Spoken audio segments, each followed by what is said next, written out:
In those days, when the number of disciples was increasing, the Hellenistic Jews among them complained against the Hebraic Jews because their widows were being overlooked in the daily distribution of food. So the 12 gathered all the disciples together and said, "It would not be right for us to neglect the ministry of the Word of God in order to wait on tables. Brothers and sisters, choose 7 men from among you who are known to be full of the Spirit and wisdom. We will turn this responsibility over to them and will give our attention to prayer and the ministry of the Word." This proposal pleased the whole group. They chose Stephen, a man full of faith and of the Holy Spirit. Also Philip, Prochorus, Nicanor, Timon, Parmenas, and Nicholas from Antioch, a convert to Judaism. They presented them to the apostles, who prayed and laid their hands on them. So the word of God spread. The number of disciples in Jerusalem increased rapidly, and a large number of priests became obedient to the faith.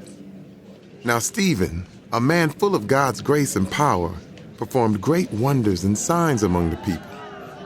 Opposition arose, however, from members of the synagogue of the freedmen, as it was called, Jews of Cyrene and Alexandria, as well as the provinces of Cilicia and Asia, who began to argue with Stephen.